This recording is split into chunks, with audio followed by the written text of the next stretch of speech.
സ്ഥലത്തും പറയുന്നത് പോലെ എന്റെ കഥ പറഞ്ഞു തുടങ്ങാം.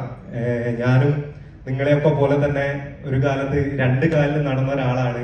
8ാം ക്ലാസ്സിൽ പഠിക്കുന്ന സമയത്താണ് എനിക്കിങ്ങനെ ഒരു അപകടമൊക്കെ പറ്റിയത്. പഠിക്കുന്ന സമയത്ത് പഠനത്തിൽ ഒരുപാട് പിറകോട്ട് നിൽക്കുന്ന ഒരാളാണ് ഞാൻ. എൻ്റെ അച്ഛനൊരു അധ്യാപകനാണ്. അച്ഛനൊരു അധ്യാപകനായതുകൊണ്ട് തന്നെ പഠിക്കുന്ന സമയത്ത് എല്ലാ വിഷയങ്ങളിലും മാർക്ക് കുറഞ്ഞു നിൽക്കുമ്പോൾ മറ്റേ മൊബൈൽ ഫോണിന്റെ നമ്പർ പോലെ 8, 9, 7, 6 എന്നൊക്കെ പറഞ്ഞിട്ടുള്ള മാർക്കുകളൊക്കെ കിട്ടി പരീക്ഷകളിലൊക്കെ തോറ്റു നിൽക്കുമ്പോൾ എന്റെ അധ്യാപകന്മാരും ഭൂരിഭാഗം ആൾക്കാരും എന്നോട് പറഞ്ഞത്, ഒരു മാസം മുന്നായിട്ട് എന്താ ഈ ഇങ്ങനെ ആയിപ്പോയി എന്നുള്ള ചോദ്യങ്ങള് ഞാൻ ഒരുപാട് കേട്ടിട്ടുണ്ട്. ആ സമയത്തൊക്കെ അച്ഛൻ മാഷായതിൽ എനിക്ക് ഒരുപാട് സങ്കടം ഉണ്ടായിരുന്നു. എന്താ വെച്ചാല് എല്ലാ അധ്യാപകരും എന്നെ വന്നിങ്ങനെ ചീത്ത പറഞ്ഞു പോവുക. ആ സമയത്ത് എനിക്ക് പഠിക്കാൻ ഏറ്റവും കൂടുതൽ വിഷമം ഹിന്ദി പഠിക്കുക എന്നുള്ളതാണ്. ഹിന്ദി പഠിക്കുക എന്ന് പറഞ്ഞാൽ എന്നെ സംബന്ധിച്ചിടത്തോളം ഒരുപാട് ബുദ്ധിമുട്ടുള്ള കാര്യമായിരുന്നു. അങ്ങനെ 7ാം ക്ലാസ്സിൽ ഇങ്ങനെ പഠിച്ചുകൊണ്ടിരിക്കുന്ന സമയത്താണ് എൻ്റെ അച്ഛൻ വന്നിട്ട് എന്നോട് പറഞ്ഞത്, ഹിന്ദി പഠിക്കാത്തൊരു സ്കൂളുണ്ട്, ആ സ്കൂളിൽ പോയാൽ ഹിന്ദി പഠിക്കണ്ട, ബയോളജി പഠിക്കണ്ട, മലയാളം സെക്കൻഡ് പഠിക്കണ്ട എന്നൊക്കെ എന്നോട് അച്ഛനാണ് ആദ്യമായിട്ട് പറഞ്ഞു തന്നത്. അപ്പോൾ എനിക്ക് ഒരുപാട് സന്തോഷമായി. ഹിന്ദി പഠിക്കേണ്ടാത്ത ഒരു സ്കൂളുണ്ട് എന്നുള്ളതിൽ ഭയങ്കര സന്തോഷമായി. പക്ഷെ ആ സ്കൂൾ അഡ്മിഷൻ കിട്ടണമെങ്കിൽ ഒരു എൻട്രൻസ് എക്സാം എഴുതണം എന്നൊക്കെ പറഞ്ഞ്, അപ്പോൾ ഹിന്ദി പഠിക്കണ്ട എന്നുള്ളത് കൊണ്ട് തന്നെ ഞാൻ ആ എൻട്രൻസിന് വേണ്ടിയിട്ട് ഒരുപാട് കഷ്ടപ്പെട്ട് പഠിച്ച് എനിക്ക് ആ സ്കൂള് ഒരു 5-6 റാങ്കോ 6 റാങ്കോ ഒക്കെ ആയിട്ട് എനിക്ക് അവിടെ അഡ്മിഷൻ കിട്ടി. അന്നാണ് ഞാൻ മനസ്സിലാക്കുന്നത്, പഠിക്കാൻ ശ്രമിച്ചാല് ആർക്കും പഠിക്കാൻ വേണ്ടി കഴിയുന്നുള്ള കാര്യം ഞാൻ അന്നാണ് മനസ്സിലാക്കുന്നത്. പക്ഷെ ഇതൊക്കെ കഴിഞ്ഞ് ഞാൻ ആ സ്കൂൾ അഡ്മിഷൻ എടുത്ത് ഒരാഴ്ചയോ കഴിഞ്ഞപ്പോഴാണ് ഒരു കാര്യം അറിയുന്നത്, അവിടെ ഹിന്ദിയും ബയോളജിയും മലയാള സെക്കൻഡും പഠിക്കണ്ടെങ്കിൽ കൂടി 10 വിഷയത്തിന് പകരം 12 വിഷയം അവിടെ പഠിക്കാനുണ്ട് എന്നുള്ള വിവരം അത് മാത്രം എന്നോട് എൻ്റെ അച്ഛൻ പറഞ്ഞില്ല. അത് അവിടെ എത്തിയതിനു ശേഷമാണ് ഞാൻ അറിയുന്നത്. എൻ്റെ നാട്ടിലൊക്കെ ഒരു ചൊല്ലുണ്ട്, കടിച്ചതിലും വലുത് മാളത്തിലാണ്. അതേ അവസ്ഥയായിരുന്നു എൻ്റെത്. അങ്ങനെ ആ സ്കൂളിൽ പഠിക്കുന്ന സമയത്ത് ഒരു ഓണം വെക്കേഷൻ വന്ന് ഞാൻ എൻ്റെ വെക്കേഷനൊക്കെ എൻ്റെ അമ്മേൻ്റെ ഏച്ചീൻ്റെ വീട്ടിലാണ് ചെലവഴിക്കുക.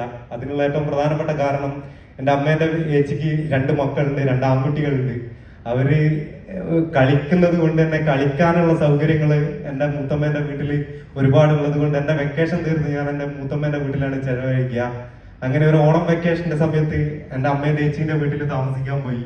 അവിടുന്ന് കളികളും കാര്യങ്ങളൊക്കെ ആയിട്ട് ഓണം വെക്കേഷൻ അവസാനിക്കുന്ന സമയത്ത് കോഴിക്കോട് ജില്ലയിൽ ഒരു ഫുട്ബോൾ ടീമിന്റെ സെലക്ഷൻ ഉള്ളത് അറിഞ്ഞിട്ട് ആ സെലക്ഷന് പോകാൻ വേണ്ടി കിറ്റ് എടുക്കാൻ വരുമ്പോഴാണ് എനിക്ക് എൻ്റെ ഇങ്ങനെ ഒരു അപകടം സംഭവിക്കുന്നത്. ഞാനും എൻ്റെ അമ്മേൻ്റെ ഏച്ചീൻ്റെ മോനും എൻ്റെ ഏട്ടനും ബൈക്കിൽ എൻ്റെ വീട്ടിലേക്ക് ഫുട്ബോളിന്റെ ബൂട്ടും കാര്യങ്ങളൊക്കെ എടുക്കാൻ വേണ്ടി വരുമ്പോൾ കോഴിക്കോട് കുറ്റിയാടി റോട്ടിലൂടെ ഒരു KSRTC ബസ്, ഞാനിരുന്ന ബൈക്കിന്റെ ഒരു വളവാണ്, നല്ലൊരു വളവാണ്. ആ വളവിൽ വെച്ചിട്ട് ബസ് ഞാനിരുന്ന ബൈക്കിന്റെ ക്രാഷ് കാർഡിൽ തട്ട് ബൈക്ക് നിരങ്ങി ഗട്ടറിൽ വീഴുകയും ഏട്ടൻ റോഡ് സൈഡിലും ഞാൻ ആ ബസ്സിന്റെ ബാക്ക് വീലിലും തെറിച്ചു വീഴുകയാണ് ചെയ്തത്. ബസ്സിന്റെ ബോഡിയും ടയറും തമ്മിലുള്ള ആ ഗ്യാപ്പിൽ ഞാൻ പോയി തെറിച്ചു വീണ്. അങ്ങനെ ഞാനും ബസ്സും എൻ്റെ കാലുമ കൂടി കയറി ഇറങ്ങി. അങ്ങനെയാണ് എൻ്റെ കാലും മുറിച്ച് കളയുന്നത്. എന്താ പറയാ, എൻ്റെ ചികിത്സകളൊക്കെ നടന്നത് കോഴിക്കോട് ബേബി മെമ്മോറിയൽ ഹോസ്പിറ്റലിലാണ് എൻ്റെ ചികിത്സകളൊക്കെ നടന്നത്.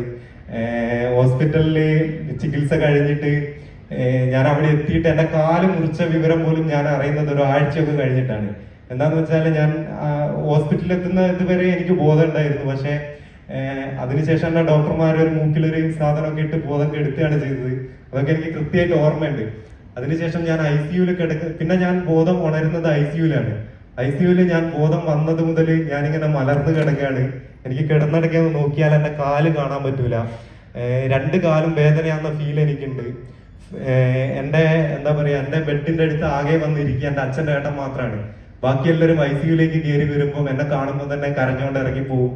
അങ്ങനെ എൻ്റെ മൂത്തച്ഛൻ മാത്രമാണ് എൻ്റെ ബെഡിന്റെ അടുത്ത് ഇരിക്കുക. അപ്പോ ഞാൻ എൻ്റെ കാല് മുറിച്ച അറിയുന്നത് ഒരാഴ്ച കഴിഞ്ഞിട്ടാണ്. എങ്ങനെ അറിയുന്നതെന്ന് വെച്ചാൽ ഞാനിങ്ങനെ ബെഡിലിരിക്കുന്ന സമയത്ത് നമ്മളെ കാല് മുറിച്ചാലും കാലവിടെ ഉള്ള പോലത്തെ ഒരു ഫീലിംഗ് ഉണ്ടാവും. ഫാൻറ്റം ലിംബ് എന്നാണ് അതിന് പറയുക. ഇല്ലാത്തൊരു കാര്യം ഉള്ളതുപോലെ തോന്നുകയാണ്. നമ്മൾ ഒരുപാട് സമയം ഒരു തൊപ്പി തലയിൽ വെച്ചിട്ട് അത് ഊരി മാറ്റിയാൽ നമുക്ക് ആ തൊപ്പി അവിടെ ഉള്ള പോലത്തെ ഒരു ഫീലിംഗ് ഉണ്ടാവും. അതുപോലെ 10-13 കൊല്ലം ഉപയോഗിച്ച കാല് മുറിച്ചു മാറ്റുമ്പോൾ കാലവിടെ ഒരു വൈബ്രേഷൻ പോലെയുള്ള ഒരു ഫീലിംഗ് ഉണ്ടാവും. എനിക്കിപ്പോഴും എന്റെ കാലിന്റെ പാദമൊക്കെ ഇവിടെ ഉള്ള പോലത്തെ ഫീലിംഗ് എനിക്കുണ്ട്. അതിന് ഫാൻറ്റം ലിംബ് എന്നാണ് പറയാ. എന്താണെന്ന് വെച്ചാൽ ഫാൻറ്റം എന്ന് പറയുന്ന കഥാപാത്രം ഇല്ലാത്തൊരു കഥാപാത്രമാണെങ്കിലും കുട്ടികൾക്കൊക്കെ അങ്ങനെ ഒരു കഥാപാത്രം ഉണ്ട് എന്നുള്ള തോന്നലാണ്. അതുപോലെ നമ്മളില്ലാത്ത കാല് ഉള്ളതുപോലെ തോന്നുന്നത് കൊണ്ടാണ് അങ്ങനെ പറയുന്നത്. അപ്പൊ ഞാനിങ്ങനെ ബെഡിൽ മലർന്ന് കിടക്കുമ്പോൾ എന്റെ ഇടത് കാലിന് കമ്പിയൊക്കെ ഇട്ടിട്ട് പ്ലാസ്റ്റിക് സർജറി ഒക്കെ ചെയ്തിട്ടുണ്ട്. ഇടത് കാലം മൊത്തമായിട്ട് ഡ്രസ് ചെയ്ത് വെച്ചതാണ്. ഞാൻ കിടക്കുന്ന സമയത്ത് എന്റെ രണ്ട് കാലും ഞാൻ കാണുന്നില്ല. എന്റെ വലത് കാലിലും വേദനയാണെന്ന ഫീലിംഗ് ഒക്കെ ഉണ്ട്. എല്ല് പുറത്തോട്ട് വരുമ്പോഴൊക്കെ എനിക്ക് തോന്നും. അങ്ങനെ ഒരു ദിവസം ഈ വേദനയാണെന്ന ഫീലിംഗ് ഒരുപാട് വന്നപ്പോ ഞാൻ എന്റെ മൂത്തച്ഛനോട് കാല് തടവി തരാൻ പറഞ്ഞു. അപ്പൊ മൂത്തച്ഛൻ എന്റെ ഇടത് കാലിന്റെ വിരല് മാത്രമാണ് പുറത്ത് കാണുന്നത്. അപ്പോ ഇടത് കാലിന്റെ വിരലും എല്ലാം തടവി തന്ന്. അപ്പോഴാണ് ഞാൻ മൂത്തച്ഛനോട് ഇടത് കാലല്ല വലത് കാലാണ് വേദനയാകുന്നത്, വലത് കാല് തടവിത്താന്ന് പറഞ്ഞപ്പോ എന്റെ മൂത്തച്ഛൻ കരഞ്ഞുകൊണ്ട് ഇറങ്ങിപ്പോയി. അന്നാണ് ഞാൻ ആദ്യമായിട്ട് അവിടെ കാലുണ്ടോ എന്ന് തപ്പി നോക്കുന്നത്. ഇങ്ങനെ കിടന്നെടുക്കേന്ന് ഇങ്ങനെ തപ്പി തപ്പി ഒരു പരിധി വരെ എത്തുമ്പോൾ കൈ വീണു. അങ്ങനെ 1-2 പ്രാവശ്യം തപ്പിയപ്പോഴാണ് കാലില്ല എന്നുള്ള വിവരം ഞാൻ അറിയുന്നത്.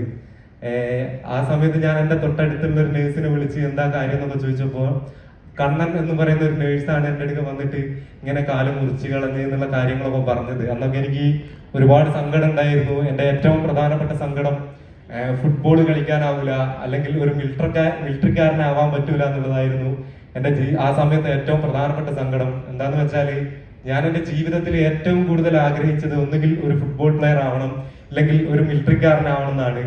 അപ്പോ അതായിരുന്നു എന്റെ അന്നത്തെ ഏറ്റവും വലിയ സങ്കടം. പക്ഷേ ഞാനിങ്ങനെ ഒരുപാട് കാലം ഹോസ്പിറ്റലിൽ കിടന്നിട്ടുണ്ട്.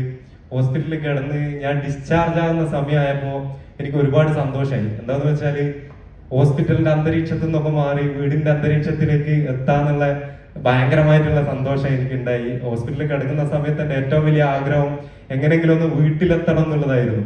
അങ്ങനെ ഒരുപാട് കാലം ഞാൻ ഹോസ്പിറ്റലിൽ കിടന്നിട്ടുണ്ട്. ഒരുപാട് സർജറികൾ എനിക്ക് ചെയ്തിട്ടുണ്ട്. അതിനൊക്കെ ശേഷം ഞാൻ എന്റെ വീട്ടിലെത്തിയപ്പോ എനിക്ക് ഒരുപാട് സന്തോഷമായി. പക്ഷെ വീട്ടിലെത്തി ഒരു 1-2 ആഴ്ച കഴിഞ്ഞപ്പോ എന്നെ ഒരുപാട് ആൾക്കാർ കാണാൻ വേണ്ടി വന്ന്. ഞാൻ അപകടത്തിന് ശേഷം ആദ്യമായിട്ടാണ് എന്റെ വീട്ടിലേക്ക് വരുന്നത്. അപ്പോ എന്റെ ബന്ധുക്കളും അതുപോലെ അച്ഛന്റെ സുഹൃത്തുക്കളും നാട്ടുകാരൊക്കെ അസുഖം അറിയാൻ വേണ്ടിയിട്ട് എന്നെ കാണാൻ വേണ്ടി എന്റെ വീട്ടിലേക്ക് വന്ന്. പക്ഷെ എന്നെ കാണാൻ വന്ന ഭൂരിഭാഗം ആളുകളും വളരെ സങ്കടത്തോടെ സഹതാപത്തോടെയൊക്കെയാണ് എന്നെ നോക്കിക്കണ്ടത്.